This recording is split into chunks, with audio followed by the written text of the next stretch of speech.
नमस्कार दोस्तों, मेरा नाम है अतुल गिरी और मैं स्वागत करता हूं आपका आप ही के चैनल इनक्रेडिबल गुरुकुल में। दोस्तों, जैसा कि हम सभी जानते हैं कि हमारा जो सीटेट का आपका जो नोटिफिकेशन वो आपका आ चुका है और सीटेट ने आपसे फॉर्म मांगे हैं और एप्लीकेशंस मांगी हैं। कब तक के लिए? ये आपसे मांगे हैं 25 नवंबर से पहले के लिए। इसके साथ-साथ ही एचटेट के आपके जो एग्ज़ाम्स हैं वो भी आपके पोस्टपोन हो गए और ये भी आपके दिसंबर के फर्स्ट वीक में होने के चांसेस हैं। ठीक है, तो सीटेट का भी आपका एग्ज़ाम हो गया और आपका एचटेट का भी एग्ज़ाम हो गया। दोनों के दोनों आपके दिसंबर और जनवरी में ही आपके होने वाले हैं। ठीक है, तो मीन्स क्या है, सीधा-सीधा कि टीचिंग एग्ज़ाम्स के हमारी जो बयार है, जो हवा है वो आ चुकी है। यूपी टेट भी आपके कभी भी अनाउंस हो सकते हैं और ये उम्मीद है कि 2023 की स्टार्टिंग में भी ये आपके एग्ज़ाम्स यहाँ पर हो जाएँ। ठीक है, तो मीन्स क्या है कि सारे एग्ज़ाम्स हमारे यहाँ पर बिल्कुल लाइन से लगे हुए हैं। तो हमारी जो तैयारी है हम उसे बहुत ही ज़्यादा तेज़ करना चाहेंगे और देखो, मुझे इतना पता है कि अगर आप तैयारी को तेज़ करना चाहते हो तो आपको प्रैक्टिस आपको हद से ज़्यादा करनी होगी। ठीक है, अब आपका काम किसका है? प्रैक्टिस करने का है। अब प्रैक्टिस में होता क्या है कि आप ज़्यादा से ज़्यादा प्रैक्टिस पेपर्स को आप सॉल्व करो। ठीक है, प्रैक्टिस पेपर्स को आप सॉल्व करोगे, जितने PYQs हैं मीन्स आपके प्रीवियस ईयर क्वेश्चंस आप उनको सॉल्व करो। तो हम यहाँ पर एक सीरीज़ अपनी चालू कर रहे हैं जिसका आज ये हमारा पहली वीडियो है, जिस सीरीज़ में हम यहाँ पर बात करेंगे आपसे एचटेट के 2021 के एग्ज़ाम की, जो कि आपका लेवल 1 का एग्ज़ाम है। इस एग्ज़ाम में हम यहाँ पर बात करेंगे आपसे सीडीपी वाले पोर्शन की। ठीक है, आपका सीडीपी वाला पोर्शन जिसे हम साइकोलॉजी भी कहते हैं, साइकोलॉजी वाले पोर्शन की हम यहाँ पर बात करेंगे। अगर आप चाहते हैं कि आपको इसकी पूरी कंबाइंड आपको एक ऐसी वीडियो मिले जिसमें आपके 150 के 150 क्वेश्चन आपके पूरे सॉल्व किए जाएँ, तो नीचे आप कमेंट सेक्शन में आप बता सकते हैं, ताकि हम यहाँ पर इस चीज़ को देखते हुए हम इसको भी आपको प्रोवाइड करने का संपूर्ण प्रयास करेंगे। ठीक है, तो 150 क्वेश्चन अगर आप चाहते हैं कि एक साथ हो जाए तो वो भी चीज़ आपको मिल जाएगी। और राइट नाउ ये जो हमारा जो वीडियो ये भी सीडीपी वाले पार्ट के लिए है कि किस तरीके से आपके क्वेश्चन आए हुए थे और किस किस तरीके से हमने इसे सॉल्व किया है। अच्छा, यहाँ पर हम एक और चीज़ करेंगे कि जो भी आपका क्वेश्चन दे रखा होगा उसके जो भी 4 ऑप्शंस होंगे 1, 2, 3, 4, यहाँ पर आपको खाली आपको आंसर ही नहीं बल्कि आपको बाकी वाले ऑप्शंस भी आपको एक साथ में हम आपको इलैबोरेट करके या फिर उसे एक्सप्लेन करने की कोशिश करेंगे, ताकि आपकी एक क्वेश्चन के साथ-साथ में बाकी के 3 क्वेश्चंस की भी तैयारी आपकी चलती रहे। ठीक है? तो चलिए बिना किसी देरी के शुरू करते हैं। अगर आपने ये वीडियो पूरी देख ली तो इतना मुझे पता है कि यहाँ से आप बहुत सारी चीज़ें सीख कर जाने वाले हैं।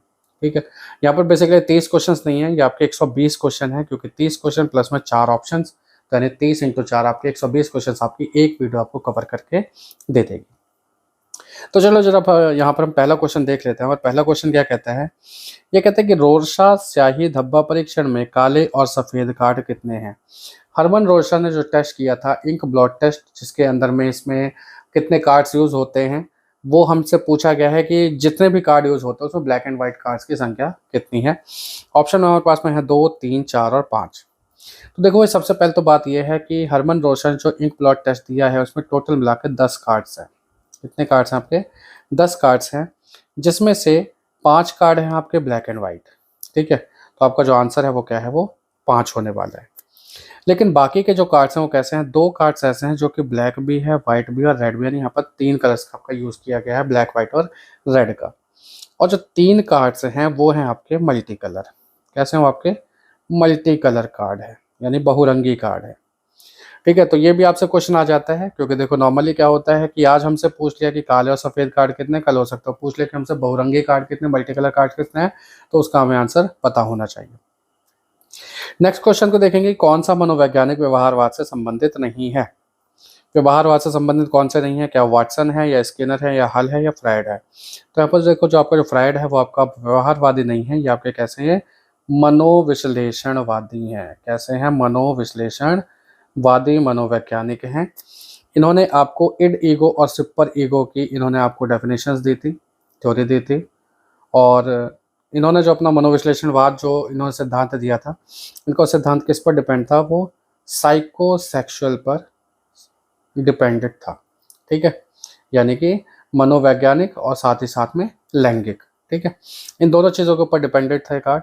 बाकी जो वाटसन, स्किनर और हल हैं, ये तीनों के तीनों कैसे हैं? ये आपके व्यवहारवादी हैं। ठीक है, वाटसन के बारे में अगर हम बात करें तो वाटसन वही व्यक्ति हैं जिन्होंने कहा था कि आप मुझे किसी भी तरीके का आप मुझे बच्चा दे दीजिए, आप जो कहेंगे मैं इस बच्चे को वो बना सकता हूँ।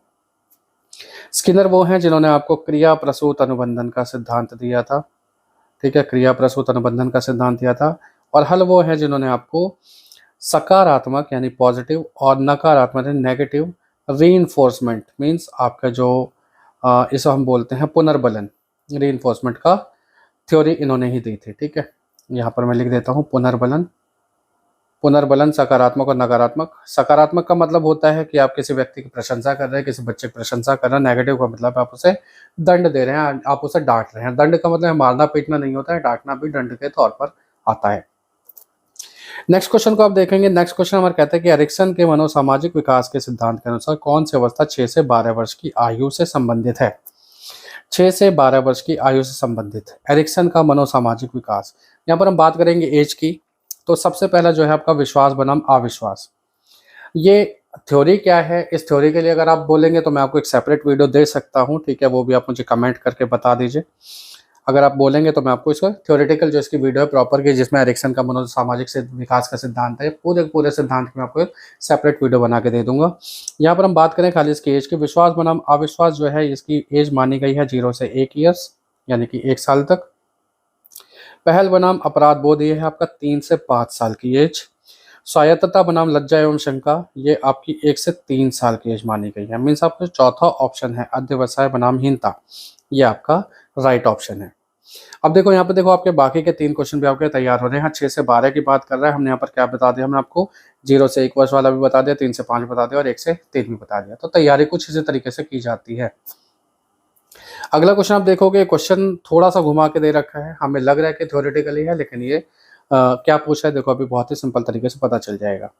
प्रतिक्रियाएं जो किसी विशेष स्थिति में संतोषजनक प्रभाव उत्पन्न करती हैं, उस स्थिति में उनके फिर से होने की अधिक संभावना होती है। सीखने का यह नियम किसके द्वारा दिया गया?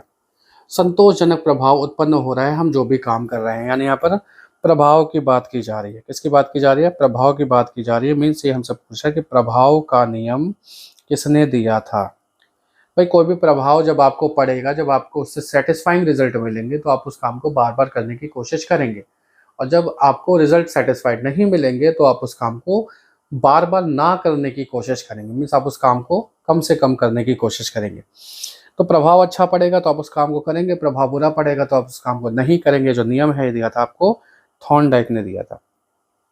थॉर्नडाइक ने इसके अलावा और भी नियम दिए थे, जिसमें से आपके 5 मुख्य नियम थे और 3 आपके गौण नियम थे। टोटल कुल मिलाकर इसने थॉर्नडाइक साहब ने 8 आपको नियम दिए थे। जब हम बात करते हैं स्किनर की, तो स्किनर ने, जैसे मैंने आपको पहले ही बताया कि इन्होंने ऑपरेंट कंडीशनिंग यानी क्रिया प्रसूत अनुबंधन का सिद्धांत इन्होंने दिया था। पावलोव ने आपको क्लासिकल कंडीशनिंग यानी जिसे हम कहते हैं हिंदी में प्राचीन अनुबंधन का सिद्धांत आपको दिया था। अब वाटसन ने व्यवहारवादी सबसे पहले थे। ठीक है, सिद्धांत इनका भी था, इन्होंने व्यवहारवाद के ऊपर सबसे पहले आपको सिद्धांत देना शुरू किया था। अगला क्वेश्चन देखते हैं, वो हमारा कहता है कि प्रेरणा प्रबलन ह्रास सिद्धांत के प्रदाता कौन है? इंग्लिश में अगर हम चलते हैं, the drive reduction theory of motivation is given by, किसने दी भाई? हल ने दी, या मैस्लो ने दी, एटकिंसन ने दिया, रिचर्डसन ने दी। ड्राइव रिडक्शन थ्योरी का मतलब है कि आप जिस भी किसी काम को कर रहे हो, जिसका आपने लक्ष्य बना रखा है, जिसको आपने गोल बना रखा है, अगर आप उस गोल तक पहुंच गए, उसके बाद उस काम को करने की आपकी जो प्रवृत्ति है, उसके अंदर जो मोटिवेशन है, वो मोटिवेशन आपकी डाउन होती चली जाएगी। सपोज कीजिए आपने कोई एक कार खरीदने का आपने प्लान किया है। ठीक है, आपने कोई एक कार खरीदने का प्लान किया हुआ है, मेरी ड्राइंग पर मत जाइएगा। हाँ, इतना ज़रूर है कि मैं आपको बता सकता हूँ कि क्या है। आपने कार खरीदने का आपने प्लान कर रखा है। इस कार की कीमत सपोज करो 10 लाख रुपए है। ठीक है, 10 लाख रुपए में आजकल बहुत छोटी छोटी कार आती है, सेडान है, फिर भी 10 लाख रुपए की आपने कार का आपने प्लान किया हुआ है। 10 लाख रुपए की कार खरीदने के लिए आपने काम करना शुरू किया। तो यहाँ पर आपका जो ड्राइव है ना, वो ज़्यादा रहेगा जब तक आपके पास ये कार नहीं आ जाती। और जैसे ही आप इस कार को परचेस कर लेते हैं, आप इस टारगेट को अचीव कर लेते हैं, उसके बाद में क्या होता है, आपका जो मोटिवेशन है वो आपकी डाउन होते चली जाएगी, यानी आपका जो ड्राइव है वो आपका रिड्यूस होता चला जाएगा। इसकी थ्योरी आपको दी थी हल ने दी थी। किसने दी? क्लार्क एल हल ने आपको थ्योरी दी हुई थी। यहाँ हम बात करते हैं कि बाकी के 3 नाम यहाँ पर क्यों हैं। तो भाई देखो, मैस्लो वो हैं जिन्होंने आपको हिरारिकल नीड्स की थ्योरी दी थी। ठीक है, इसे हम क्या कहते हैं? आवश्यकता अनुक्रम का सिद्धांत किसने दिया था? पदानुक्रम का सिद्धांत किसने दिया था? मैस्लो ने दिया था। इन्होंने बताया था कि आपके जो शरीर की जो आवश्यकताएं हैं, आपकी जो इंसान की जो आवश्यकता है वो 5 तरीके की होती हैं। ठीक है, अगर आप चाहते हैं कि इस पर भी आपको कोई डिटेल वीडियो मिले तो आप नीचे कमेंट करके आप मुझे बता सकते हैं। ठीक है, नेक्स्ट क्या है, एटकिंसन। एटकिंसन ने आपको क्या दिया था? एटकिंसन ने आपको कौन सा सिद्धांत दिया था? इन्होंने आपको दिया था उपलब्धि अभिप्रेरणा का सिद्धांत। किसका दिया था? उपलब्धि अभिप्रेरणा का सिद्धांत दिया था। अच्छा, एक चीज याद रखिएगा बालको, आप ये सोचने की गलती मत करना कि एचटेट का या टीचिंग का कोई भी एग्जाम जो आपका चल रहा है, इस एग्जाम में डीएलएड, जिस बच्चे ने डीएलएड कर रखा है, सिर्फ उसी थ्योरी से ही आपके क्वेश्चन पूछे जा रहे हैं। यहाँ पर बीएड के भी क्वेश्चन हो सकते हैं। ठीक है, अभी आगे इसी वाले पेपर में कुछ एक ऐसे क्वेश्चन आएंगे जो डीएलएड वालों ने हो सकता है उसका नाम भी कभी नहीं सुना होगा। ठीक है, तो आपकी जो तैयारी है वो थोड़ी सी डीप होनी चाहिए, इसे शैलो करने की कोशिश मत कीजिएगा। ठीक है, तो डीएलएड वाले भी सावधान रहें, बीएड वाले भी सावधान रहें। और ऐसा भी हो सकता है कि ये क्वेश्चंस आपसे एमएड लेवल के भी पूछे जाएं, ऐसा भी हो सकता है कि क्वेश्चन आपसे नेट लेवल के पूछे जाएं। हाँ, इतना ज़रूर है कि क्वेश्चंस के जो नंबर हैं वो ज़्यादा नहीं होंगे, लेकिन भाई एग्जामिनर आपको फंसाना चाहता है, वो कहीं पर भी आपको फंसा देगा। तो इसीलिए हमें एटकिंसन भी याद होना चाहिए, हमें रिचर्डसन भी याद होना चाहिए। एटकिंसन ने हमें क्या दिया था? उपलब्धि अभिप्रेरणा का सिद्धांत दिया था। रिचर्डसन की जब हम बात करते हैं तो इन्होंने आपको संप्रेषण का सिद्धांत दिया था। इसका सिद्धांत दिया था, संप्रेषण का सिद्धांत आपको यहाँ पर इन्होंने दिया था। चलो नेक्स्ट क्वेश्चन की तरफ बढ़ते हैं। ये कहता है कि शेल्डन ने सभी मनुष्यों को शारीरिक आयाम पर विभिन्न श्रेणियों में विभक्त किया है। व्यक्तित्व अध्ययन की कौन सी विधि है? Sheldon has divided all human beings into different categories on the physical dimension, यानी शारीरिक तौर पर उनको बांटने की कोशिश की है। ये मेथड कौन सा है? ये पर्सनैलिटी स्टडी का कौन सा मेथड है? पहला कह रहा है शीलगुण विधि, दूसरा कह रहा है मनोविश्लेषण विधि, तीसरा है प्रारूप विधि, या चौथा है मूल प्रवृत्ति विधि। भाई शील गुण विधि ये आपका ऑप्शन नहीं है, ये आपको दिया था, जहाँ तक मुझे याद आ रहा है आलपोर्ट ने दिया था। अगर आपको इसके बारे में थोड़ी सी भी नॉलेज हो तो आप नीचे कमेंट सेक्शन में आप मुझे बताइए कि इसका सही आंसर क्या हो सकता है। वैसे मेरे ख्याल से ये आलपोर्ट ही है। मनोविश्लेषण विधि, इसका सिद्धांत आपको दिया था फ्राइड ने। ठीक है, सिगमंड फ्राइड ने दिया था, जैसा हमने अपने से पहले भी आपसे किसी क्वेश्चन में आपसे बात कर रखी है। मूल प्रवृत्ति विधि ये मैकडूगल ने दिया था। मैकडूगल ने कहा था कि टोटल जो है वो आपके 14 तरीके की आपकी प्रवृत्ति होती है और 14 तरीके के आपके संवेग होते हैं। तो यहाँ जो आपका ऑप्शन नंबर 3 है प्रारूप विधि, ये आपका बिल्कुल करेक्ट ऑप्शन है। और प्रारूप विधि में इन्होंने क्या कहा था कि 3 तरीके के शरीर होते हैं भाई इंसानों के, एक तो होते हैं एंडोमॉर्फ, एक होते हैं एक्सोमॉर्फ, और एक होते हैं आपके मेसोमॉर्फ। ठीक है, एंडो, एक्सो और मेसो इन्होंने यहाँ पर बात की थी। एंडोमॉर्फ मैं यहाँ पर लिख देता हूँ, एक्सोमॉर्फ और मेसोमॉर्फ। ठीक है, ये 3 तरीके के शारीरिक व्यक्तित्व वाले लोग होते हैं, और इसी से इन्होंने बताया था कि इनके भी जो मनोसामाजिक या जो इनके जो मनोवैज्ञानिक जो आपके गुण हैं वो शरीर के आकार के हिसाब से भी डिसाइड किए जा सकते हैं। जैसे एंडोमॉर्फिक जो लोग होते हैं थोड़े से आराम पसंद वाले लोग होते हैं। इन लोगों की जो बोलने की जो क्षमता होती है वो अच्छी होती है। एक्सोमॉर्फ जो होते हैं थोड़े, जो हमारे कहते हैं ना कि एक्टोमॉर्फ कह सकते हैं बेसिकली हम इनको। ठीक है, तो एक्सोमॉर्फ हो गया, फिर आपका एक्टोमॉर्फ हो गया, ये वो लोग हैं जो थोड़ा एक्शन करना ज़्यादा पसंद करते हैं। मेसोमॉर्फ में दोनों के तरीके के गुण पाए जा सकते हैं। ठीक है, इसकी क्लैरिटी क्या है, ये अगर आप चाहते हो इसके आपको एक डिटेल वीडियो मिले तो आप मुझे बताइएगा कहाँ पर, नीचे कमेंट सेक्शन में। 7वां क्वेश्चन देखिए क्या कहता है, निम्न में से कौन सी अधिगमकर्ता केंद्रित शिक्षण अधिगम व्यूह रचना नहीं है? यानी कि नॉट अ लर्नर सेंटर्ड, यानी यहाँ पर जो आपका बच्चा है वो नहीं सीख रहा है। टीचिंग लर्निंग स्ट्रेटेजी ऐसी कौन सी स्ट्रेटेजी है जो बच्चों को सेंटर में रखकर नहीं सिखाई जा रही है? नॉट का मतलब क्या है, इस पर हमें फोकस करना है। पहला कह रहे हैं सहकारी अधिगम। सहकारी अधिगम में क्या होता है कि यहाँ पर आपको कोऑपरेटिव की आपसे बात की जा रही है। यहाँ पर आपको इंग्लिश का भी लिखा हुआ है, कोऑपरेटिव लर्निंग की बात की जा रही है कि इसमें जो टीचर है और जो स्टूडेंट है ये दोनों को दोनों मिलकर, चाहे ग्रुप में चाहे 1 to 1, ये किसी भी काम को करने की कोशिश करेंगे, किसी भी अधिगम को सीखने की कोशिश करेंगे। तो यहाँ पर जो आपका जो बच्चा है वो आपका सेंटर में रखा जाएगा। तो इस आपका पहला ऑप्शन गलत है। समस्या समाधान, प्रॉब्लम सॉल्विंग की जब हम बात करें तो भैया प्रॉब्लम किसको है? बच्चे को है। तो मैं बच्चे की प्रॉब्लम को सॉल्व करने की कोशिश करेगा, तो यहाँ पर बच्चा सेंटर में आएगा। चौथा है आपका प्रायोजन विधि। हाँ, आपका आंसर बिल्कुल तीसरा सही है। व्याख्यान विधि, व्याख्यान विधि आपका बिल्कुल करेक्ट है, क्योंकि लेक्चर जब भी कभी एक टीचर दे रहा है तो वो टीचर टॉपिक के ऊपर बेस देता है, कभी बच्चे को यहाँ पर सेंटर में नहीं रखा जाता। प्रोजेक्ट विधि में भी बच्चे को सेंटर में रखा जाता है। ठीक है, क्योंकि प्रोजेक्ट किसको दिए जाते हैं, प्रोजेक्ट बच्चे को दिए जाते हैं। यहाँ पर जो काम करेगा वो कौन करेगा, वो लर्नर ही कर रहा है। ठीक है, स्टूडेंट किस काम को करेगा। तो आपको जो ऑप्शन नंबर 3 है व्याख्यान विधि, यहाँ पर लर्नर का कोई ज़्यादा रोल नहीं रहता, वो बेचारा बस बैठकर सुन सकता है। ठीक है, जिस तरीके से अभी हमारी जो ऑनलाइन वीडियोस होती है उसमें मैक्सिमम क्या है, अगर आप इंटरेक्शन नहीं करोगे, अगर आप नीचे कमेंट सेक्शन में हाई नहीं करोगे, या फिर आप यहाँ पर लाइक नहीं करोगे वीडियो को, या फिर आप हमारे टेलीग्राम चैनल के जो लिंक आपको डिस्क्रिप्शन में दे रखा है वहाँ पर जाकर हमें ज्वाइन नहीं करोगे, तो क्या हो जाएगा, ये सिर्फ और सिर्फ एक लेक्चर मेथड रह जाएगा। ठीक है, यहाँ पर हमारी किसी भी तरह का प्रोजेक्ट या सहकारी अधिगम नहीं हो पाएगा। चलो नेक्स्ट क्वेश्चन को देखते हैं कि बुद्धि का त्रिविमीय सिद्धांत किसके द्वारा प्रतिपादित किया गया था। त्रिविमीय का मतलब है 3 डायमेंशनल। अब देखो इंग्लिश में, देखो क्या इंग्लिश में शब्द है आपका डायमेंशन, लेकिन हिंदी में क्या है, विमीय, यानी विमा की भी यहाँ पर बात कर देता है। ठीक है, विमाओं, कभी कभी क्या बात कर देगा, ये आयामों की बात कर देगा। त्रिआयामी सिद्धांत किसने दिया था। कभी कभी ये भुजाओं की बात कर देगा, त्रिभुजाओं का सिद्धांत आपको किसने दिया था।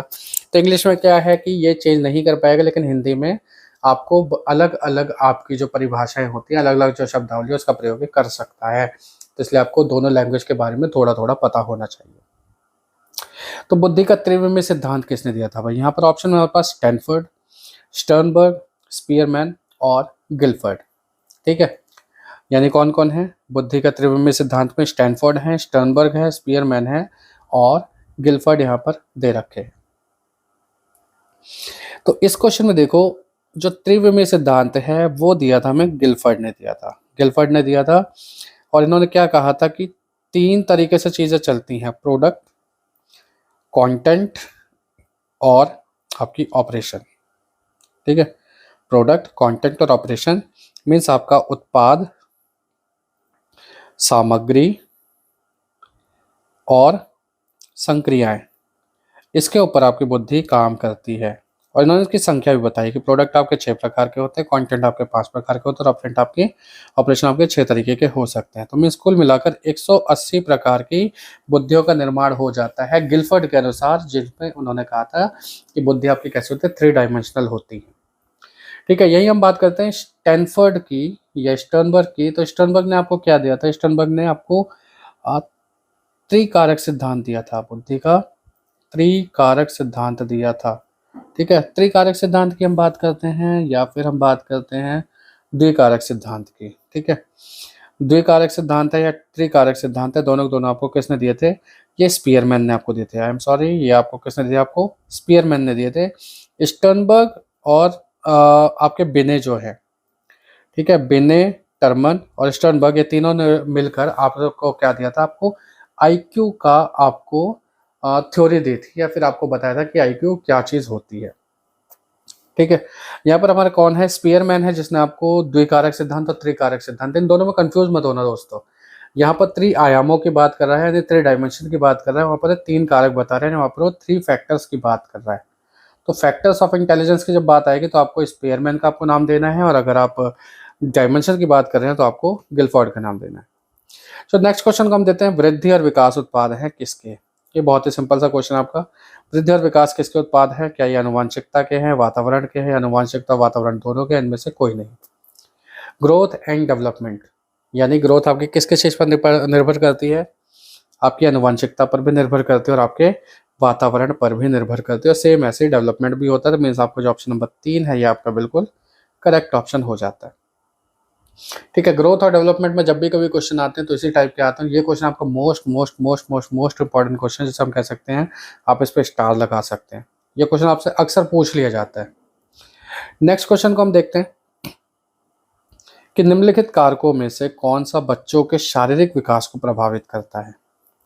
क्या वो भौगोलिक वातावरण है, या पौष्टिक भोजन है, अंतःस्रावी ग्रंथि हैं, इनमें से सभी। कौन सा बच्चों के शारीरिक विकास को प्रभावित कर रहा है भाई, भौगोलिक वातावरण। जितना ज़्यादा पॉल्यूशन होगा बच्चों के फेफड़े उतने ज़्यादा कमज़ोर होने की संभावना होती है। मीन्स भौगोलिक वातावरण की हम बात करें, जितना ज़्यादा खुला हरा भरा वातावरण होगा बच्चे की जो शारीरिक वृद्धि होगी वो उसी तरीके से होने वाली है। बच्चा जैसा भोजन करेगा वैसा भोजन, जितना अच्छा, वो कहते हैं ना, क्या बोलते हैं कि जैसा रहेगा अन्न वैसा रहेगा मन। तो मीन्स क्या है कि जैसा बच्चे का पौष्टिक भोजन रहेगा, जितने पौष्टिकता होगी उसके भोजन में, जितना ज़्यादा वेल बैलेंस्ड होगा उतना ही ज़्यादा बच्चे के डेवलपमेंट के चांसेस होते हैं। अंतःस्रावी ग्रंथियाँ, ये भी आपका बच्चे के शारीरिक विकास को प्रभावित करने में मदद करती है। तो इस आपका जो ऑप्शन नंबर 4 है, इनमें से सभी आपका बिल्कुल करेक्ट ऑप्शन हो जाता है। अच्छा, जब हम बात करते हैं अंतःस्रावी ग्रंथि की, तो ये क्या है? ये क्या करते हैं कि रक्त धारा में मीन्स आपका जो ब्लड जो सर्कुलेशन होती है वहाँ पर हार्मोन्स को ये पहुँचाती हैं, ठीक है? हार्मोन्स को वहाँ पर ये रखती है, और इनका जो मेन जो सेंटर है वो क्या है? वो माइंड होता है, जिसे हम कह सकते हैं ब्रेन जो है वो आपका इसका सेंटर होता है, मस्तिष्क आपका सेंटर होता है अंतःस्रावी ग्रंथियों को कंट्रोल करने वाला। ठीक है, नेक्स्ट क्वेश्चन को हम देखते हैं कि निम्न में से कौन सा जन्मजात अभिप्रेरक नहीं है, यानी ऐसी कौन सी आपका इन मोटिव है जो कि जन्म से बच्चा नहीं जानता है। भूख बच्चे को जन्म से लगती है, नींद बच्चे को जन्म से आती है, दर्द परिहार यानी कि जो भी उसको दर्द हो रहा है, जो भी उसको पेन हो रहा है, उससे बचना है या नहीं बचना है, या दर्द में किस तरीके से अपने आप को कंट्रोल करना है, वो सारी चीज़ें बच्चा जन्मजात तरीके से जानता है, यानी पैदा होते ही जान रहा होता है। यहाँ पर जो अचीवमेंट है यानी जो उपलब्धि है, ये आपका आंसर बिल्कुल राइट है। ठीक है, अचीवमेंट आपका आंसर बिल्कुल सही है, क्योंकि ये एक ऐसी चीज़ है जो बच्चा वातावरण में आने के बाद सीखता है। ठीक है, जन्मजात नहीं है, ये वातावरण में आने के बाद सीखता है। ये एक ऐसा मोटिव है जो जन्मजात नहीं है। अगला क्वेश्चन कहता है कि सजा से बचने के लिए आज्ञाकारिता की अवस्था को कोहलबर्ग के नैतिक विकास के सिद्धांत में नैतिकता के किस स्तर में सम्मिलित किया गया है? The stage of obedience for avoiding punishment, यानी बच्चा चाहता है कि कोई एक ऐसा काम करे जिससे उसे दंड ना मिले, जिससे उसको पनिश ना किया जाए। तो ये कौन सा स्टेज है? ये कौन सा स्टेज है कोहलबर्ग के नैतिक विकास के सिद्धांत में? यहाँ पर हमारे पास आंसर्स में है पूर्व पारंपरिक नैतिकता, उत्तर पारंपरिक, और इनमें से कोई नहीं। जब बच्चा दंड के कारण कोई भी काम करेगा, यानी उसे ऐसा लगता है कि यार अगर ये काम मैंने नहीं किया तो मुझे इसके बदले में मुझे पनिश किया जा सकता है, तो वो हमारी पूर्व पारंपरिक नैतिकता का स्रोत है या द्योतक है। ये हमें बता रहा है कि वो बच्चा कौन से स्टेज में, वो पूर्व पारंपरिक स्टेज में है। जब हम बात करते हैं पारंपरिक नैतिकता की, तो यहाँ पर बच्चे के अंदर में दो चीज़ें होती हैं कि वो गुड बॉय और गुड गर्ल वाली स्टेज में होता है यहाँ पर, कि अगर आपने उसकी थोड़ी सी तारीफ कर दी तो वो समाज के नियमों को मानने लग जाता है, और उत्तर पारंपरिक नैतिकता में वो उसको जनरली लेके चल देता है कि उसे पता चल जाता है कि ये सामाजिक नियम है, ये आपको मानने ही पड़ेंगे। यहाँ पर बच्चा दंड की वजह से या प्रशंसा की वजह से उसको मानता है। यहाँ पर बच्चा सिर्फ इसलिए मान लेता है कि वो अगर ऐसा करेगा तो अच्छा बच्चा कहलाएगा, और यहाँ पर ये उसकी नैतिकता बन जाती है। ठीक है, तो आपको जो सही आंसर कौन सा, पूर्व पारंपरिक नैतिकता का आंसर आपका बिल्कुल करेक्ट हो जाएगा। वीडियो अच्छी लग रही है तो यार इस वीडियो को लाइक करते चलो दोस्तों, क्योंकि हम काफ़ी ज़्यादा मेहनत कर रहे हैं इसको तैयार करने में, और आपकी तैयारी, आपका जो सिलेक्शन है, आप जब पास हो जाते हैं एग्ज़ाम में, तो इसकी सबसे ज़्यादा खुशी किसको होती है? एक अध्यापक को होती है, या हर उस व्यक्ति को होती है जिसने आपकी इस तैयारी में या जिसने आपके सफ़र में आपका साथ दिया हुआ हो। ठीक है, तो चलो नेक्स्ट क्वेश्चन को हम देखते हैं। अगला क्वेश्चन, निम्नलिखित में से कौन सा विकास का एक सिद्धांत नहीं है? हमें यहाँ पर बताना है कि यहाँ पर डेवलपमेंट का कौन सा एक ऐसा प्रिंसिपल है जो यहाँ पर नहीं है। जैसे पहला है अंतर संबंधों का सिद्धांत, भिन्नता का सिद्धांत, पृथक्करण का सिद्धांत, और दिशा का सिद्धांत। इंटर रिलेशन, विकास और वृद्धि या विकास जो होता है वो इंटर रिलेटेड होता है, ये आपका सिद्धांत है डेवलपमेंट में। विकास अलग अलग तरीके से अलग अलग लोगों में हो सकता है, ये भी आपका भिन्नता का सिद्धांत होता है, अलग व्यक्ति में अलग अलग तरीके से चलती हैं। प्रिंसिपल ऑफ डायरेक्शन भी है कि भाई सिर से पैर तक होगा या फिर केंद्र से बाहर की ओर होगा, जिसे हम कहते हैं सिफोलोकॉर्डिकल, और या फिर आपका प्रॉक्सिमोडिस्टल। ये आपके सिद्धांत होते हैं, ये आपके दिशा के सिद्धांत होते हैं। लेकिन जो अलगाववाद का जो सिद्धांत है, पृथक्करण का सिद्धांत है, ये विकास के सिद्धांत में से एक नहीं है। तो मीन्स आपका जो ऑप्शन नंबर 3 है, ये आपका बिल्कुल करेक्ट ऑप्शन यहाँ पर होने वाला है। अगले क्वेश्चन को हम देखते हैं। देखो, हमने आपसे बात की थी मैकडूगल की, जिसकी 14 प्रवृत्ति थी, उसी से रिलेटेड क्वेश्चन आ गया। यहाँ पर पूछा कौन सा युग्म सही नहीं है। तो इन्होंने यहाँ पर हमें कुछ मूल प्रवृत्ति दे रखी है और कुछ हमें संवेग दे रखे हैं। हमें बताना है कि ये जो पलायन है, क्या ये इसकी वजह से भय संवेग नहीं होता? या अपकर्षण जो है वो क्रोध की मूल प्रवृत्ति नहीं है, या जिज्ञासा है वो आश्चर्य की मूल प्रवृत्ति नहीं है, या शरणागत जो है वो विषाद की मूल प्रवृत्ति नहीं है। ठीक है, तो ये सारी सारी चीज़ें हमें यहाँ पर बतानी है। तो अब देखो यहाँ पर क्या चीज़ है कि जब व्यक्ति को भय लगेगा या जब व्यक्ति को डर लगेगा तो पलायन करेगा, तो पहला आपका करेक्ट है।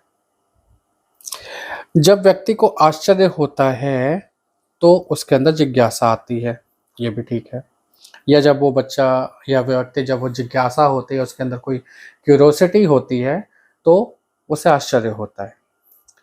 और जब वो किसी से अपील कर रहा होता है, यानी किसी से प्रार्थना कर रहा होता है, तो मीन्स क्या है, वो स्ट्रेस में होता है, वो अपनी डिस्ट्रेस को हटाना चाहता है, अपने स्ट्रेस को हटाना चाहता है। तो मीन्स तीनों के तीनों कैसे बिल्कुल सही है। लेकिन जो क्रोध वाली है, जब भी कभी आपको गुस्सा आएगा तो आप लड़ने की कोशिश करोगे, वहां से भागने की कोशिश करोगे, ऑब्वियस से बात है, वहां से लड़ने की कोशिश करोगे। तो इसका जो सही जो यहाँ पर होना चाहिए वो होना चाहिए युत्सा, युद्ध करने की इच्छा।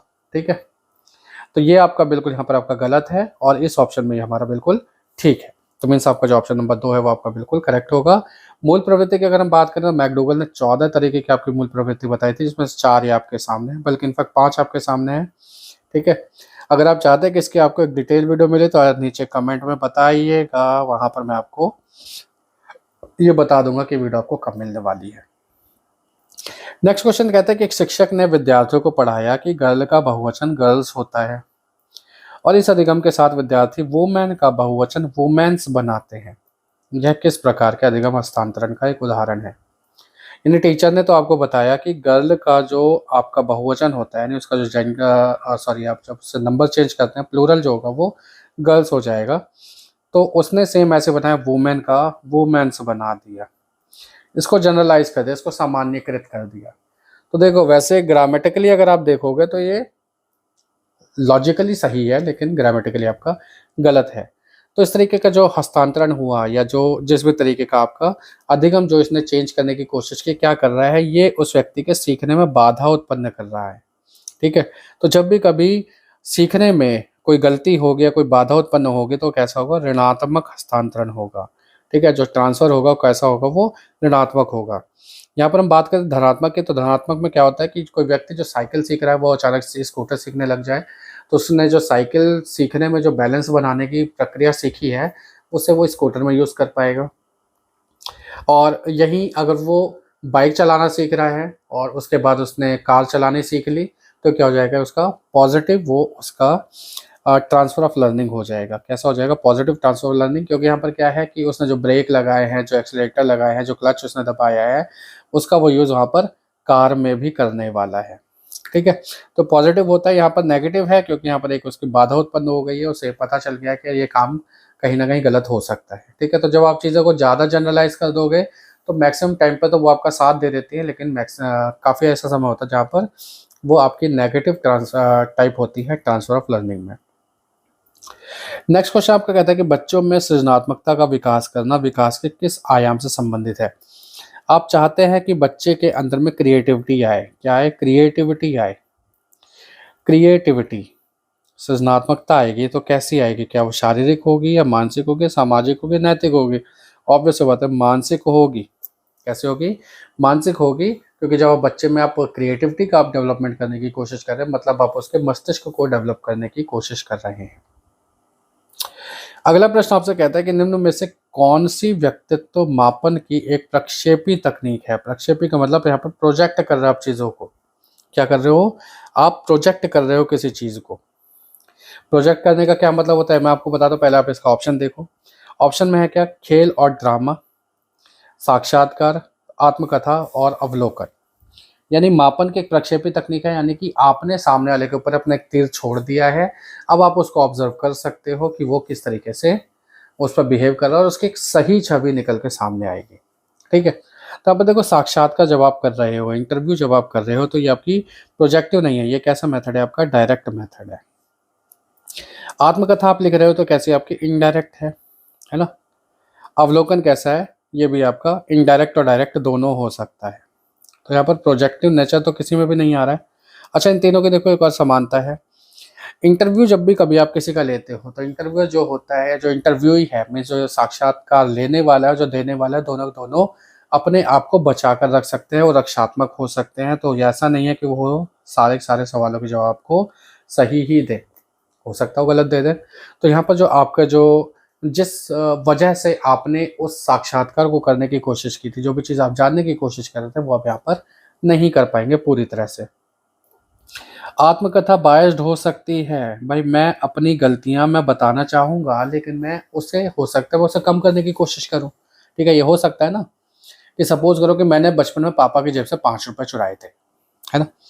अब मैं चाहता हूं कि मैं उसे अपनी आत्मकथा में लिखूं, तो या तो मैं उसे बढ़ा चढ़ा कर भी लिख सकता हूँ कि भाई मैंने 5,000 चुराए थे, या मैं उसे घटा कर भी लिख सकता हूँ, या मैं ये भी कह सकता हूँ कि नहीं मैं एक बहुत अच्छा बच्चा था। तो आत्मकथा भी कैसी है, बायस्ड हो सकती है। सेम ऐसे अवलोकन है, अवलोकन में भी क्या होता है, जब आप ऑब्जर्व कर रहे होते हो तो कहते हैं ना कि हर एक सिक्के के दो पहलू होते हैं, एक को हम हेड और दूसरे को टेल कहते हैं। तो आप किसी भी एक चीज़ को, जो भी आपकी घटना हो रही है, उस घटना को आप दो तरीके से देख सकते हो। तो अवलोकन भी कैसा है, ये भी आपका बायस्ड हो सकता है। लेकिन जो खेल और ड्रामा पे जब भी कभी आप आते हो, तो खेल और ड्रामा में क्या होता है कि आप किसी भी व्यक्ति की जिसको आप जज करना चाह रहे हो, जिसको आप ऑब्जर्व करना चाहते हो, उसकी रियल जो इमेज है वो यहाँ पर निकल कर सामने आती है, क्योंकि यहाँ पर उसके साथ में बहुत सारे इमोशंस जुड़े होते हैं। ठीक है, चलो अगले क्वेश्चन को देखते हैं। अगर आप चाहते हैं कि यार इस पर भी आपको एक डिटेल वीडियो मिले तो नीचे कमेंट में बता दीजिएगा। ठीक है, मैं आपको इसके डिटेल वीडियो देने के लिए मैं सच में बहुत ज़्यादा मेहनत करना चाहता हूँ, लेकिन मैं इसे करूँगा तभी जब आप इजाज़त देंगे। चलो नेक्स्ट क्वेश्चन को देखते हैं कि बुद्धि का आर्मी अल्फा परीक्षण एक प्रकार है किस चीज का। आर्मी अल्फा परीक्षण किस तरह का प्रकार है, क्या वो शाब्दिक समूह परीक्षण है, अशाब्दिक समूह परीक्षण है, शाब्दिक वैयक्तिक है, या फिर अशाब्दिक वैयक्तिक है। आर्मी अल्फा टेस्ट, सबसे पहले तो हम ये देखते हैं हमें इस टेस्ट की जरूरत क्यों पड़ती है। फर्स्ट वर्ल्ड वॉर में, पहले विश्व युद्ध में, जब अमेरिका के पास में सैनिकों की कमी हो गई, क्या हो गई, आर्मी की कमी हो गई, तो उसको अपने यहाँ पर बहुत ज़्यादा कैडेट्स को उसे एंटर कराना था, उनको एडमिट कराना था, इन्होंने अपने साथ में उस युद्ध में भाग लेना था। ठीक है, भाग दिलाना था। अब जब उन्हें एंट्री करानी बहुत सारे लोगों की, तो मीन्स उन्हें क्या चाहिए, उनके यहाँ पर ऐसे भी लोग होंगे जिनको इंग्लिश आती होगी, बहुत सारे ऐसे भी लोग होंगे जिनको इंग्लिश नहीं भी आती होगी, लेकिन उनको लोग चाहिए किसमें, बल्क में चाहिए। तो भाई पहली तो चीज़ ये होगी कि बल्क की जब बात है तो यहाँ पर बात होगी ग्रुप की। किसकी बात होगी, ग्रुप की बात होगी। जिसको इंग्लिश आती थी उसके लिए इन्होंने आर्मी अल्फा परीक्षण किया। शाब्दिक समूह परीक्षण की बात जब आएगी तो आर्मी अल्फा परीक्षण होगा। जिसको इंग्लिश आती थी उसके लिए आर्मी अल्फा टेस्ट आपका हुआ था, और जिसको इंग्लिश नहीं आती थी उसके लिए इन्होंने आर्मी बीटा टेस्ट किया था। कौन सा किया था, मैं यहाँ पर इसको करेक्ट करके लिखता हूँ, army beta test. Army beta test कौन सा था, नॉन वर्बल ग्रुप टेस्ट था, यानी यहाँ पर बातचीत की गुंजाइश नहीं होगी लेकिन उन्हें लोग चाहिए। और आर्मी अल्फा टेस्ट वो थे जो शाब्दिक थे, यानी आप उसे इंग्लिश की भाषा में आप उन्हें कमांड दे सकते थे। चलो नेक्स्ट क्वेश्चन की तरफ बढ़ते हैं। नेक्स्ट क्वेश्चन हमारा कहता है कि अधिगमकर्ता की अभिवृत्ति, अभिरुचि, उपलब्धि और अधिगम शैली में अंतर कौन सी विभिन्नताओं की द्योतक है। लर्नर जो है उसका एटीट्यूड, उसका इंटरेस्ट, उसके अचीवमेंट और उसके लर्निंग स्टाइल, ये कैसे अंतर होते हैं, ये उसके वैयक्तिक भिन्नताएं होती है। कैसे होते हैं, इसके इंडिविजुअल डिफरेंसेस होते हैं। कौन से होते हैं, इंडिविजुअल डिफरेंसेस होते हैं, क्योंकि हर एक व्यक्ति का, हर एक लर्नर का अलग अलग एटीट्यूड होता है, अलग अलग इंटरेस्ट हो सकते हैं, अलग अलग अचीवमेंट्स होती हैं, अलग अलग लर्निंग स्टाइल हो सकती हैं। ठीक है, तो इस क्वेश्चन में बहुत ज़्यादा एक्सप्लेन करने के लिए है नहीं, आपका वैयक्तिक विभिन्नताएं आपका बिल्कुल सही आंसर है। अगले क्वेश्चन को आप देखोगे कि एक छोटी बालिका प्रतिदिन अपने गुड़िया के कपड़े बदलती है। अपनी गुड़िया के कपड़े बदल रही है। गुड़िया कौन है, उसकी डॉल है। कैसी है वो, निर्जीव है। ठीक है, डॉल है यानी निर्जीव है, उसको कपड़े वो लेकिन डेली बदल रही है। तो पियाजे का संज्ञानात्मक सिद्धांत कहता है ये कौन सा लपाट है, क्या ये व्यवहारवाद है, रचनावाद है, मानववाद है, या फिर जीववाद है। तो भाई देखो, पियाजे ने बोला था कि जो दूसरी वाली एज है ना, पूर्व संक्रियात्मक जो अवस्था है, पूर्व संक्रियात्मक जो अवस्था होती है, प्री ऑपरेशनल जो स्टेज होती है, जिसमें बच्चा आपका 2 साल से लेकर 7 साल का होता है, उसके साथ एक दिक्कत होती है जिसे हम कह सकते हैं कि उसका गुण होता है कि वो सारी चीज़ों को सजीव मानता है। कैसा मानता है, वो सारी चीज़ों को सजीव मानता है। जो भी उसके पास में खिलौने होते हैं उसे लगता है कि इन खिलौनों में जान है। तो जब वो बच्ची जो है वो अपनी गुड़िया के कपड़े बदल रही है तो मीन्स उसे क्या लग रहा है कि इस खिलौने में जान है। तो मीन्स वो जीववाद की, एनिमिज्म की वो बात कर रही है। ठीक है, वो कैसा काम कर रही है, वो एनिमिज्म की बात कर रही है। यानी पियाजे ने कॉग्निटिव डेवलपमेंट में इसको एनिमिज्म का नाम दे रखा है, इसको जीववाद का इसको नाम दे रखा है। ठीक है, नेक्स्ट क्वेश्चन को देखते हैं कि अधिगम का अंतर्दृष्टि सिद्धांत अन्य किस नाम से भी जाना जाता है। अंतर्दृष्टि सिद्धांत, इनसाइट थ्योरी ऑफ लर्निंग को और किस नाम से भी जानते हैं। अंतर्दृष्टि सिद्धांत जो दिया था उसके प्रवर्तक थे कोहलर। ठीक है, किसके थे, कौन थे, कोहलर थे। कोहलर अकेले नहीं थे। अच्छा, ये जो टेक्निक्स हैं थोड़ी सी कभी कभी ऊपर नीचे हो जाती हैं। कोहलर थे, और कोहलर अकेले नहीं थे, इनके साथ और कौन थे, इनके साथ थे वर्दीमर, मैक्स वर्दीमर, इनके साथ थे कोफका, और इनके साथ थे कर्ट लेविन। ये चारों लोगों ने मिलकर क्या कहते हैं कि अंतर्दृष्टि सिद्धांत को एक तरीके से रूप दिया था। और इन चारों लोगों को मिलाकर एक आपका वाद बनता था जिसको हम कहते हैं गेस्टाल्टवाद। क्या कहते थे, गेस्टाल्टवाद, जैसे हम कहते हैं संपूर्णता। क्या बोलते थे हमेशा, संपूर्णता या संपूर्णतावाद। संपूर्णवाद जो होता था उसके जो प्रवर्तक थे वो कौन कौन थे, कोहलर, वर्दीमर, कोफका, लेविन। और ये चारों चारों कैसे थे, गेस्टाल्टवादी थे। मीन्स यहाँ पर जो गेस्टाल्ट सिद्धांत है वो हमारा बिल्कुल सही ऑप्शन होगा। इसको हम समग्रता का सिद्धांत भी कहते थे। अच्छा, अंतर्दृष्टि सिद्धांत किसके ऊपर बेस्ड था, इन्होंने क्या किया था कि इन्होंने एक पिंजरे में या 6 अलग अलग पिंजरों में 6 वनमानुषों को, 6 चिंपैंजीज जो होते हैं उनको पैक किया था। ठीक है, बंद किया था, और उनके सामने या उनके ऊपर छत पर केले लटका दिए थे। ठीक है, उनके छत पर क्या लटका दिए थे, केले लटका दिए थे। कुछ हम ऐसे देखते हैं, जो पिंजरा है, पिंजरे के अंदर में वनमानुष रखे थे, यहाँ पर इन्होंने केले लटका रखे थे। उस केले को लेना उन चिंपांजियों के लिए टास्क था। तो उसमें से क्या हुआ था कि एक चिंपांजी ऐसा था जिसका नाम था सुल्तान। सुल्तान ने दिमाग लगाकर उन केलों को हासिल कर लिया था। ठीक है, तो यहाँ पर इन्होंने बताया था कि जो व्यक्ति की या जो भी मानव जो दिमाग की जो एक सूझ होती है, आंतरिक जो सूझ होती है, उसका सिद्धांत उन्होंने उस सुल्तान नाम के चिंपैंजी के उस क्रिया के कारण दिया था। ठीक है, इसकी जो डिटेल वीडियो है वो भी मैं आपको दे सकता हूँ, अगर आप मुझे नीचे कमेंट करके बता दें कि आपको इसकी डिटेल वीडियो चाहिए। नॉर्मल तो देखो आप सबने तैयारी इसकी कर रखी है, हम प्रैक्टिस पे करेंगे। और इतना मुझे पता है कि अगर आप हमारी वीडियोस को देखते रहेंगे लगातार तो आपकी बहुत सारी चीज़ें आपकी तैयार होती रहेंगी। ठीक है, चलो नेक्स्ट क्वेश्चन पे पढ़ते हैं। नेक्स्ट क्वेश्चन हमारा कहता है कि ब्रूनर के संज्ञानात्मक विकास के सिद्धांत के अनुसार निम्न में से कौन सी चिंतन की एक विधि नहीं है। ब्रूनर का संज्ञानात्मक विकास का सिद्धांत, इन्होंने 3 आपको स्टेज दी थी। पहली स्टेज थी आपकी सिंबॉलिक, नहीं सबसे पहले थी आपकी इनएक्टिव, दूसरी थी आइकॉनिक, और तीसरी थी आपकी सिंबॉलिक। इन्होंने आंकिक का जिक्र नहीं किया था, इन्होंने आंकिक का जिक्र नहीं किया था। मीन्स यही आपका बिल्कुल राइट ऑप्शन होने वाला है। ब्रूनर का संज्ञानात्मक विकास का सिद्धांत और पियाजे का संज्ञानात्मक विकास का सिद्धांत, ये दोनों एक जैसे से थे लगभग। फर्क सिर्फ इतना था कि ब्रूनर ने 3 आपको स्टेप दे रखे थे और पियाजे ने 4 स्टेप में इन चीजों को बता रखा था। ठीक है, नेक्स्ट क्वेश्चन को हम कहते हैं कि मोहन का व्यक्तित्व और बुद्धि लब्धि सोहन से भिन्न है। मोहन का व्यक्तित्व और बुद्धि लब्धि सोहन से भिन्न है। भिन्नताएं क्या कहलाती है, क्वेश्चन मुझे लगता है कि दोबारा से रिपीट हो गया एक तरीके से, इसका आंसर वही होगा। ये क्या होगा, अंतर्वैयक्तिक भिन्नताएं हो जाएंगी। कौन सी भिन्नताएं हो जाएगी, अंतर्वैयक्तिक भिन्नताएं हो जाएंगी। अच्छा, यहाँ पर देखो 2 शब्द दे रखे हैं, थोड़ा सा ध्यान देना इस चीज पे। एक तो लिखा है अंतर्वैयक्तिक और एक लिखा है अंतःवैयक्तिक। ठीक है, इन दोनों का अंतर है। यहाँ पर जब आप इंग्लिश में देखोगे तो एक वर्ड है आपका इंटर। इंटर का मतलब होता है कि 2 लोगों के बीच में, कैसा होता है, 2 लोगों के बीच में। ठीक, अंतर्वैयक्तिक मतलब 2 लोगों के बीच। और जब आप बात करोगे अंतःवैयक्तिक की, यानी कि आप इंट्रा की बात कर रहे हो, तो यहाँ पर आप बात कर रहे हो अपने अंदर।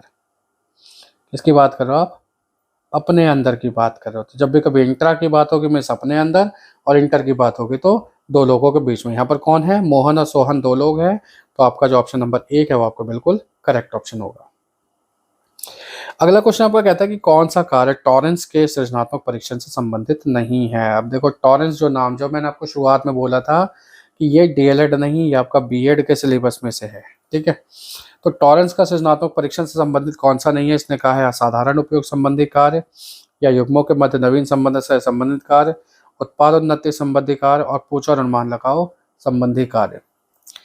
तो यहाँ पर जब हम बात करते हैं टॉरेंस की, टॉरेंस ने 1966 में 1966 में अपना जो ये सिद्धांत था ये दिया था, सृजनात्मक परीक्षण का सिद्धांत दिया था। उसमें से 6 स्टेप थे। कितने स्टेप थे इसके अंदर में?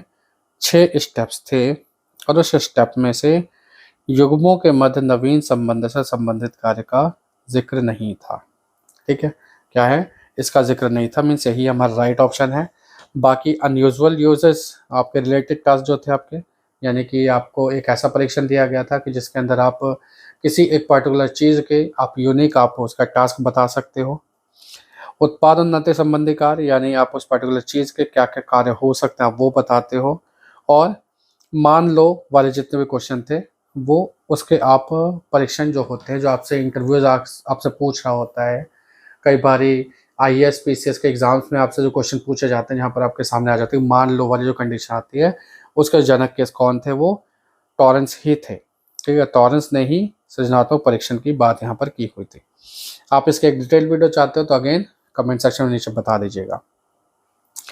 नेक्स्ट कहता है निम्न में से कौन सा सहकारी अधिगम का तत्व नहीं है? सहकारी अधिगम यानी जहाँ पर आप कोऑपरेटिव लर्निंग कर रहे हो, यहाँ पर टीचर और स्टूडेंट्स दोनों एक दूसरे के साथ में इंक्लूड होंगे।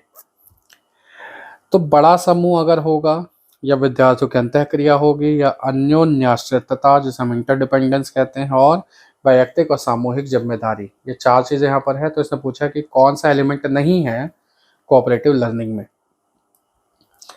भाई देखो, वैयक्तिक और सामूहिक जिम्मेदारी तो दोनों की बनेगी, टीचर हो या फिर वो बच्चे हो।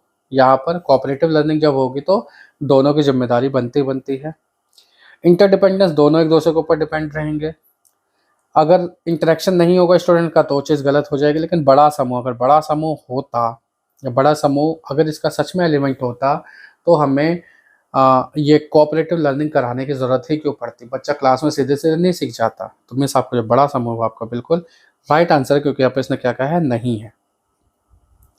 अगले क्वेश्चन को आप देखोगे कि एक शिक्षक द्वारा विद्यार्थियों के एक समूह पर प्रशासित बालक अंतर्बोध परीक्षण से किसका मापन किया जाएगा? Children apperception test. Children apperception test की जब हम बात कर रहे हैं, जिसे हम कैट भी कहते हैं छोटी भाषा में। ठीक है, ये 2 तरह के टेस्ट होते थे, एक होता था सीएटी और एक होता था टीएटी। ठीक है, तो इसकी जब हम बात कर रहे हैं तो यहाँ पर इसने पूछा है कि किसका मापन किया जाएगा? क्या वो उसकी उपलब्धि होगी, उसकी अभिवृत्ति होगी, उसकी अभिक्षमता होगी, या फिर व्यक्तित्व होगा? तो भाई देखो, जितने भी कैट हो या टैट हो, ये दोनों एग्जाम्स आपके कैसे थे? दोनों परीक्षण आपके कौन से थे? ये पर्सनैलिटी के टेस्ट थे। किसके थे? पर्सनैलिटी के आपके टेस्ट थे। मीन्स आपका व्यक्तित्व ही यहाँ पर आपका राइट ऑप्शन है। कैट हो या टैट हो, दोनों एग्जाम्स में दोनों के दोनों आपको जो परीक्षण है, टेस्ट है, उसके अंदर में 31 कार्ड्स का यूज़ किया गया था। ठीक है, 30 कार्ड्स आपके कैसे थे? आपके बिल्कुल उसमें चित्र बने हुए थे, यानी फिगर थे इसमें, और एक कार्ड था जो कि ब्लैंक रहता था। ठीक है, एक कार्ड कैसा था? ब्लैंक रहता था। टीएटी और सीएटी में, यानी थीमेटिक एपर्सेप्शन टेस्ट और चिल्ड्रन एपर्सेप्शन टेस्ट में जो अंतर था, थीमेटिक जो था वो 10 साल से ऊपर वाले बच्चों के लिए था, और सीएटी किसके लिए था? 3 से 10 साल के बच्चों के लिए था। ठीक है, दोनों के दोनों टेस्ट क्या नाप रहे हैं? व्यक्तित्व नाप रहे हैं। दोनों के दोनों टेस्टों में 31 कार्ड्स हैं। दोनों टेस्टों में 30 कार्ड्स आपके फिगर वाले हैं और एक कार्ड आपका ब्लैंक है। बस हाँ, सीएटी जो है वो आपका 3 से 10 साल के बच्चों के लिए है, और टीएटी आपका 10 साल से ऊपर जितने भी किशोर हो सकते हैं, वयस्क हो सकते हैं, उन सबके लिए था। यहाँ पर जो एक और अंतर था वो क्या था कि सीएटी के अंदर में एनिमल्स फिगर थे। ठीक है, और टीएटी के अंदर में ह्यूमन फिगर्स थे। एक ये अंतर था। ठीक है, तो ये सारी चीज़ें आपसे पूछी जा सकती हैं। और वीडियो अगर अच्छी लग रही तो लाइक कर देना। अब हम पहुंच चुके अपने 27वें क्वेश्चन पर आज की इस वीडियो के। संकेत भाषा किस प्रकार के दिव्यांग बच्चों के लिए प्रयोग में लाई जाती है? Sign language. साइन लैंग्वेज की बात हम किससे कर सकते हैं? क्या हम श्रवण असमर्थ लोगों से करेंगे, या दृश्य असमर्थ से करेंगे, चलन असमर्थ से करेंगे, भाषा असमर्थ से करेंगे? श्रवण असमर्थ जो बच्चे होंगे उसके लिए आप साइन लैंग्वेज का यूज़ करते हैं। जो बच्चे ऐसे जो सुन नहीं सकते, चिल्ड्रन विद स्पेशल नीड्स, जिनके कान खराब है, जिनके कानों में कुछ प्रॉब्लम होती है, आप उनसे जिस लैंग्वेज में बात करोगे वो आपकी कौन सी लैंग्वेज होगी? आपकी साइन लैंग्वेज होगी। जब भी कभी हम बात करते हैं दृश्य की, तो दृश्य में आप ब्रेल लैंग्वेज का यूज़ करते हो। चलन के लिए कोई परेशानी नहीं है भाई, जो चल नहीं सकता कम से कम देख सकता है, सुन सकता है, तो सब नॉर्मल भाषा में बात कर सकते हो। भाषा समझ वाले में ऐसी उम्मीद होती है कि वो सुन तो सकता ही है, तो आप इससे भी नॉर्मल भाषा में बात आप कर सकते हो। तो साइन लैंग्वेज कहाँ यूज़ होगी? आपकी श्रवण असमर्थ बच्चे में यूज़ होगी। नेक्स्ट क्वेश्चन आपका कहता है कि बुद्धि का समूह कारक सिद्धांत किस मनोवैज्ञानिक द्वारा दिया गया है? समूह कारक सिद्धांत, यहाँ पर हमने बात की थी आपसे ग्रुप फैक्टर वाली, ठीक है। तो ग्रुप फैक्टर थ्योरी की बात किसने की थी? क्या थॉर्नडाइक ने की थी, थर्स्टन ने की थी, स्पीयरमैन ने की थी, या फिर थॉमसन ने की थी? तो भाई देखो, ग्रुप फैक्टर जो थ्योरी थी वो थर्स्टन ने दी थी, ठीक है। समूह कारक की जब हम बात करते हैं तो थर्स्टन आते हैं, और जब हम बात करते हैं बहु कारक की यानी मल्टीपल फैक्टर्स की जब हम बात करेंगे तो यहाँ पर थॉर्नडाइक आ जाएंगे। स्पीयरमैन की बात करेंगे तो द्विकारक हो गया या फिर आपका त्रिकारक हो गया, उसका सिद्धांत यहाँ पर किसने दिया था? वो स्पीयरमैन ने दिया था, ठीक है। थॉमसन, अगर आप चाहते हैं इसके बारे में तो आप नीचे मुझे कमेंट सेक्शन में बताइए। नेक्स्ट है बेसल आयु। यहाँ पर देखो, यहाँ आपसे शब्दों के साथ खेल रहे हैं। बेसल आयु डैश के मापन से संबंधित है? अभिरुचि, बुद्धि, अभिक्षमता या अभिवृत्ति? देखो, एज की जब बात होगी तो एज की बात हो रही है किसको नापने के लिए? आईक्यू नापने की बात हो रही है, और आईक्यू का जो आई है उसका मतलब होता है इंटेलिजेंस, मतलब कि बुद्धि। तो ये आपका जो टेस्ट है ये आपका बुद्धि का टेस्ट है, आईक्यू टेस्ट है, ये आपका तय हो चुका। लेकिन यहाँ पर जो बात आ रही है बेसल की, तो बेसल जो शब्द है उसका मतलब होता है मेंटल। क्या होता है? मेंटल। मीन्स आपका जो फॉर्मूला है IQ is equal to mental age upon में रियल एज इनटू 100। तो इसमें जो मेंटल एज है ना वो बेसल है। क्या है? बेसल है। तो बेसल आयु किसके लिए हो जाती है? आपकी बुद्धि नापने के लिए होती है। तो आज के इस वीडियो का हमारा जो आखिरी क्वेश्चन है वो कह रहा है डिस्ग्राफिया क्या है? डिस्ग्राफिया एक कैसी अक्षमता है? क्या पठन अक्षमता है, या लेखन अक्षमता है, या गणितीय है, या अभिव्यंजक अक्षमता है? पठन अक्षमता यानी जब आप चीज़ों को पढ़ नहीं पा रहे हो, यानी बच्चे को पढ़ने में कोई कठिनाई हो रही है, तो उसको हम डिस्ग्राफिक नहीं, उसको हम डिसलेक्सिक बोलते हैं, ठीक है। तो डिसलेक्सिया क्या है? पठन अक्षमता होती है। लेखन यानी यहाँ पर आप उसे बना नहीं पा रहे चीज़ों को, आप उसको ग्राफ नहीं कर पा रहे हो, तो ये आपका डिस्ग्राफिया जो है वो आपका बिल्कुल करेक्ट ऑप्शन है लेखन अक्षमता का। गणितीय अक्षमता क्या होती है? इसको हम कहते हैं डिसकैलकुलिया। क्या बोलते हैं? डिसकैलकुलिया। और अभिव्यंजक अक्षमता आपकी होती है डिस्प्रैक्सिया, ठीक है। डिस्प्रैक्सिया जो होती है, आप इसमें यहाँ पर अपने एक्सप्रेशंस को नहीं दे पाते, ठीक है। तो आपका पठन हो गया, आपका लेखन हो गया, गणितीय हो गया, अभिव्यंजक हो गया। यानी डिस्ग्राफिया आपकी कैसी है? लेखन की अक्षमता है, ठीक है। तो पठन अक्षमता पे भी अगर आप एक कंबाइंड वीडियो आप चाहते हैं तो यार नीचे कमेंट सेक्शन में बता देना। देखो, वैसा होता क्या है कि आपके जो जितने भी टीचिंग एग्जाम्स के जो भी क्वेश्चंस आपके तैयार होते हैं वो किसी छोटे छोटे टॉपिक से ही तैयार होते हैं। और मेरा जो मानना यह है कि यार आप अपनी प्रैक्टिस को ज़्यादा से ज़्यादा कीजिए। अगर आपने प्रैक्टिस को अगर आपने बढ़ा दिया तो आप चीज़ों को आराम से कर सकते हैं। वीडियोस में तो अगर हम चाहें तो हम और भी लैंग्वेज को हम दे सकते हैं, हिंदी भी है, इंग्लिश भी है, मैथ्स भी है, लेकिन अगर आप चाहते हैं ये तभी आपको मिलेगी। तो अभी जो हमें जो साइकोलॉजी का जो पार्ट है वो हमने यहाँ पर आपके साथ में तैयार किया है, और ये सारे के सारे क्वेश्चंस आपके मोस्ट इंपॉर्टेंट है क्योंकि ये एचटेट के 2021 के एग्जाम में आए हुए हैं। तो ऑब्वियस सी बात है कि आपके लिए इसे तैयार करना बहुत ज़्यादा ज़रूरी हो जाता है। तो चलिए, आज की वीडियो के लिए इतना ही। ये वीडियो आपको कैसे लगी नीचे कमेंट सेक्शन में जरूर बताइएगा। देखो, मैं नॉर्मली कहता हूँ ना कि आप कैसे बच्चे बनना चाहते हैं, आप एक लेक्चर मत आप देखिएगा, आप इसको आप इससे इंटरेक्शन कर सकते हैं। बेशक से आपको ये रिकॉर्डेड के फॉर्म में मिलेगी, लेकिन उसके बाद भी आप यहाँ पर इंटरेक्शन कर सकते हैं, और आपको उस आपके जो भी सवाल होंगे, आपके जो भी प्रश्न होंगे, आपके जो भी सुझाव होंगे, उसके लिए हम बिल्कुल सादर तरीके से हम उस पर काम करने के लिए तैयार हैं, हम उस पर तत्पर रहेंगे हम, और आपके जितने विचार हैं वो सादर आमंत्रित हैं। तो वीडियो आपको पसंद आए तो इसको लाइक कर देना और इस वीडियो को शेयर करना ताकि ज़्यादा से ज़्यादा लोगों तक पहुँच सके, और चैनल को सब्सक्राइब करना मत भूलना भाई, ठीक है। चैनल को जब आप सब्सक्राइब करते हैं तो हमारी भी एक मनोबल बढ़ता है कि हम आपके लिए और भी ज़्यादा मेहनत के साथ में काम करें। तो आज की वीडियो के लिए इतना ही, मिलते हैं आपसे अगली वीडियो के लिए, तब तक के लिए जय हिंद, वंदे मातरम।